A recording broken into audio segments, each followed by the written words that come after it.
guys, welcome to another episode of Here We Grow at the Hive Garden Studios.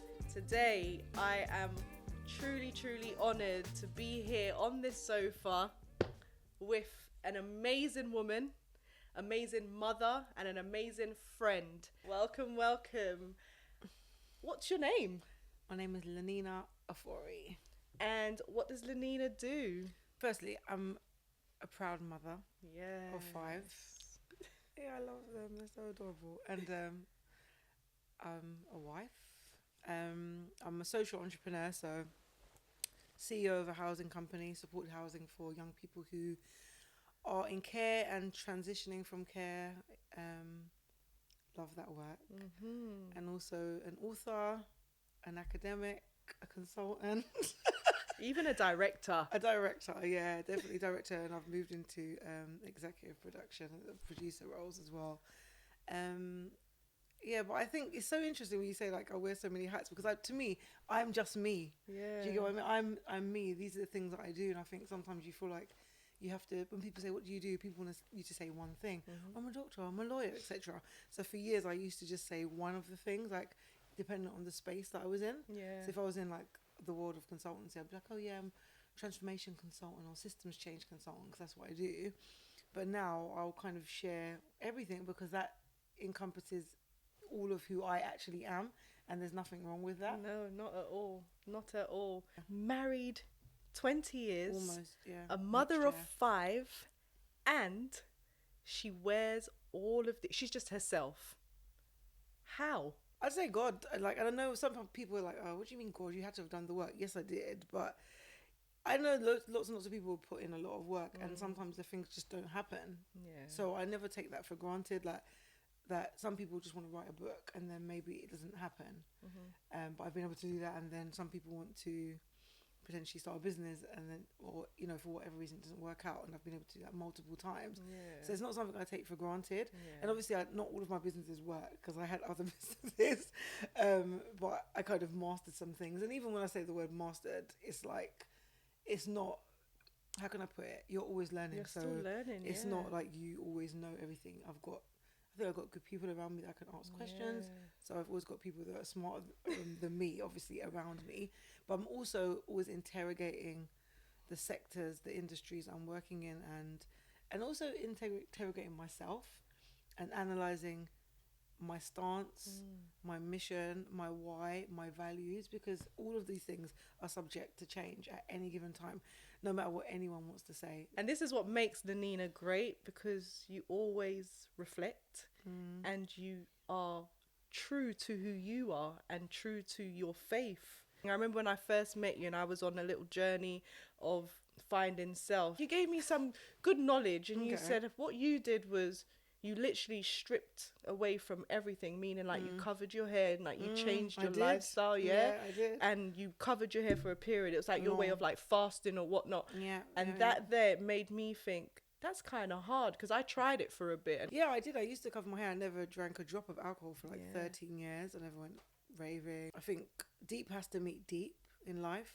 So like where I was like, I was a mum at 16, and by the time I was like 21, I was already like pregnant with my second child, etc. I had a lot of responsibility quite early. I went deep. So like when you come out of a certain lifestyle or a certain way of living or a certain way of thinking as a teenager, you have to go deep in the other way just to get straightened out. And then you find this beautiful equilibrium, because I don't think I'd be willing to go back to that. Like I want to show my hair, and that's my right. This is my vessel, right?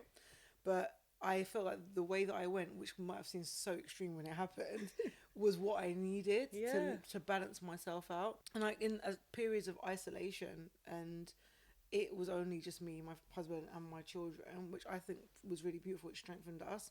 But then you get grounded and you start understanding what you want and what your values are and your principles are, without any intrusion from anybody outside. And when you're able to do that quite young, which I definitely did in my early 20s, it was really powerful. I haven't really had that many external voices feeding into my psyche or what I'm meant to be doing. So I've had to learn how to make really tough decisions, like as a group or silo, etc., without kind of too many people's nattering. And I think that that means I'm not easily swayed by what's happening in society. Yeah. I'm not easily swayed by like trends and I'm a big woman in that sense Yeah. anyway. I'm 44 years old now. You know, I can just get on with things. I mean, when I was saying I'm going to build businesses, I'm going to do this and do that, and of course lots of people are like, how are you going to do that business and also do that business? And like people project their own fears onto you, and obviously some people, it's not out of malice, they actually care. But I think I'm very grounded, which can make me seem stubborn, and maybe potentially I am at times. But I'm always working on those things because it's important that people can also speak into your life. So Yeah. now I do give those opportunities for people to mentor, to advise, to Yeah. coach me. But it's not from this place of didacticness, which it might have been, you know, when you get caught up in a certain way of living and certain way of dressing. I'm Yeah. definitely not there. Like, Yeah. I kind of do my own thing. When you had your child, where did this all begin? This person today, where did this all begin? I think I had lots of light bulb moments that came through really like not great situations, but I always wanted to do more. Like I always felt like I was meant to do great things. Yeah. Coming from the family that I came from, which was really beautiful, is that they always believed in me still.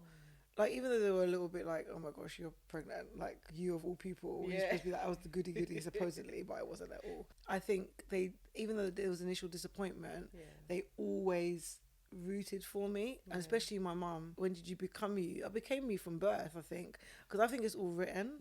But at the same time, there's key moments that have happened to make some of the stuff that's happening now happen. Like owning this like housing company happened because I know how vulnerable I was when I moved out.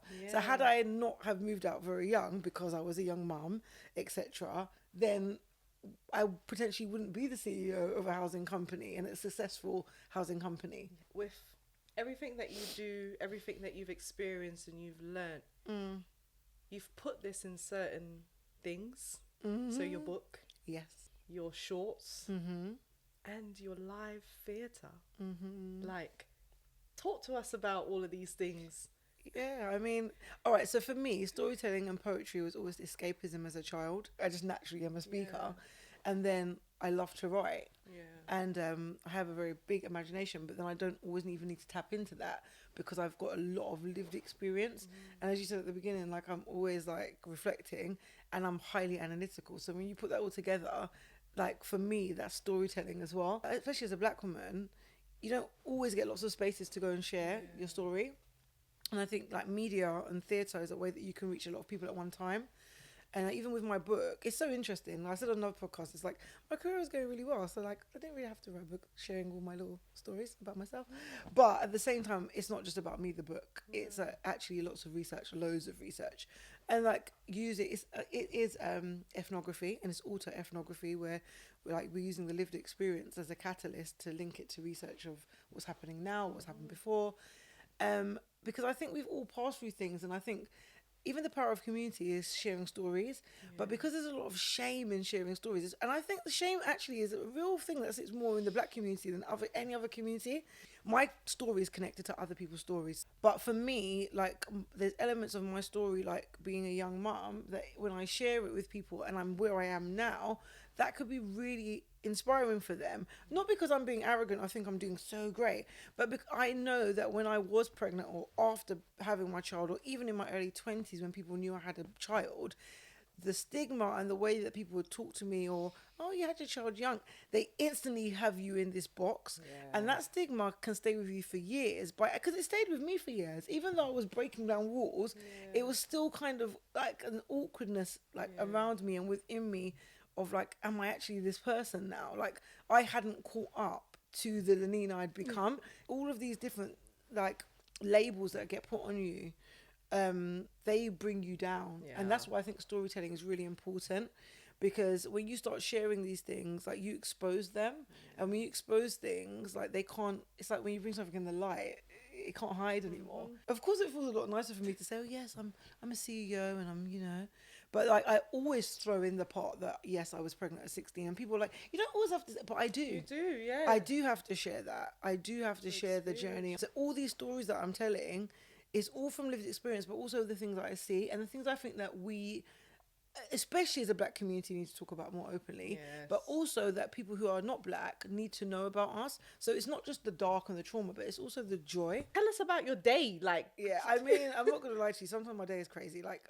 my body naturally wakes up at 4:30, and then I'll pray for everybody, pray for myself. I'm quite intentional.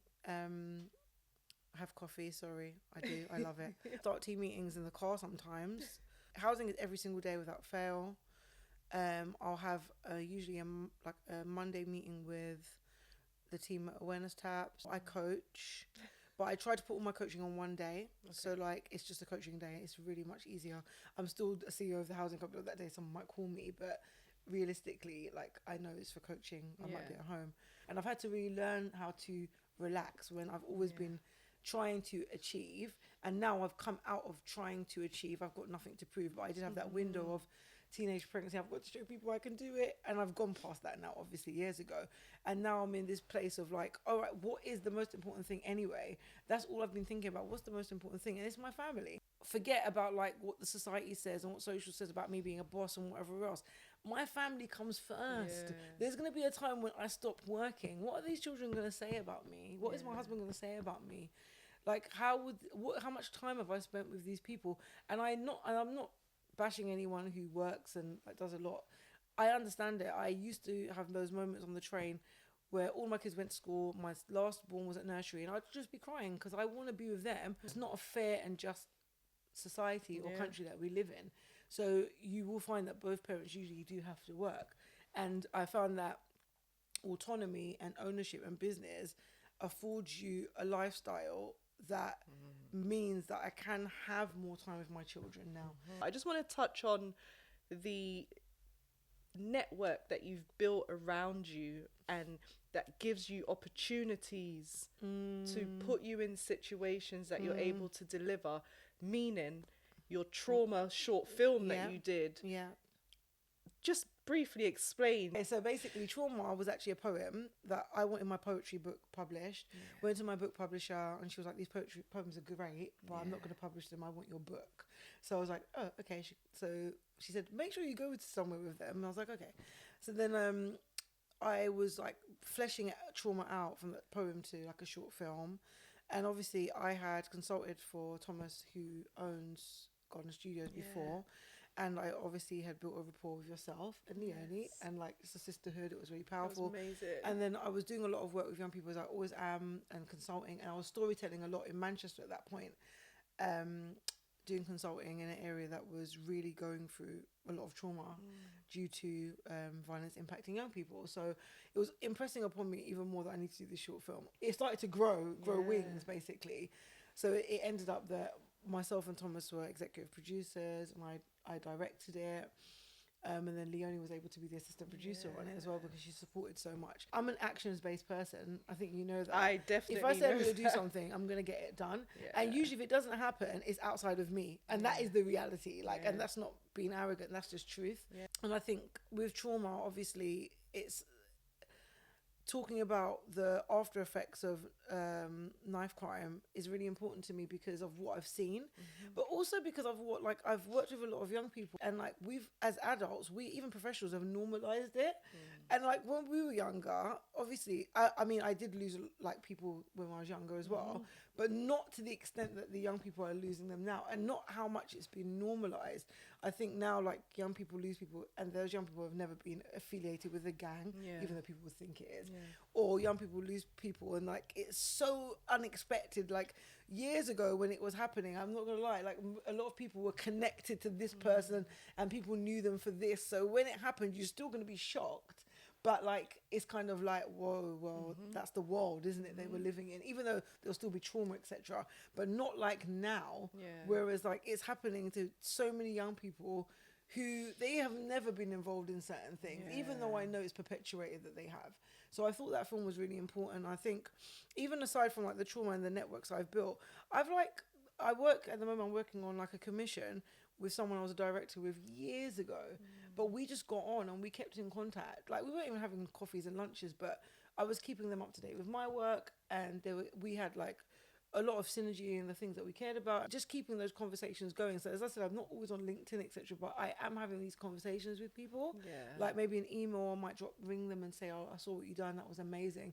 And I always respect people. I always try and show people respect for the work that they're doing. I know that I'm not going to be involved in every project because there's only one of me, and that's why I have businesses as well, because I want to sprinkle some of like my energy and my ideation and my vision into a business and let other people run with it, because I'm one human being. Like you can't do it all.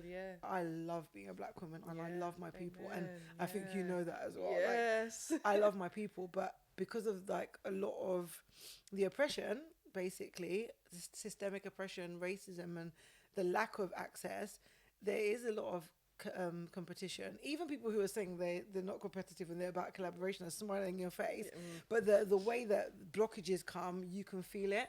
So like my network is very vast, but it's also very diverse. I'll be really honest, like there's black people, white people, and the women, men. I've worked with a lot of men. I've had a lot of male commissioners, but then now like a majority of my work is with women. Which I love as well.